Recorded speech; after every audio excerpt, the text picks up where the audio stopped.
शेखोपुरा से bureau chief Hanif Tabassum की report के मुताबिक सिख मजहब के रूहानी पेशवा बाबा गुरु नानक देव जी के 556वें जन्मदिन की तकरीबात में शिरकत के लिए भारतीय सिख यात्री गुरुद्वारा सच्चा सौदा फारूकाबाद पहुंचने पर डिप्टी कमिश्नर शेखोपुरा शाहिद इमरान मार्थ और डीपीओ हिलाल जफर शेख ने फूलों के हार पहनाए, यात्रियों का इस्तकबाल किया। Additional deputy commissioner finance Mian Nazir Ahmad, assistant commissioner district emergency officer rescue 1122 समेत दीगर मुतल्लिका अफसरान भी इस मौके पर शामिल थे।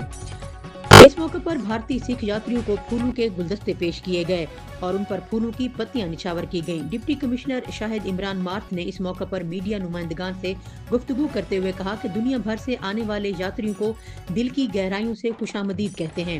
वज़ीर आला पंजाब मरियम नवाज शरीफ की खसूसी हिदायत पर सिख यात्रियों के लिए जिला इंतजामिया की जानिब से मिसाली इंतजामात को यकीनी बनाया गया है।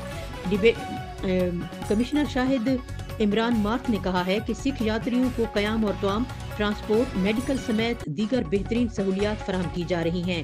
भारत से आए सिख यात्रियों ने इजहार ख्याल करते हुए कहा कि बाबा जी के जन्म दिहाड़ पर बेहतरीन इंतजामात करने पर हम वज़ीर आला पाकिस्तान मियां मोहम्मद शहबाज शरीफ और वज़ीर आला पंजाब मरियम नवाज शरीफ के बेहद शुक्रगुजार हैं। पाकिस्तान पुरअमन मुल्क है, पाकिस्तानी सिख कौम से दिली मोहब्बत करते हैं। सिख यात्रियों ने कहा कि पाकिस्तान हमारा दूसरा घर है, बेहतरीन इंतजामात पर हुकूमत के मशकूर हैं। पाकिस्तानी कौम की मोहब्बत देखकर दिल खुश हो गया है।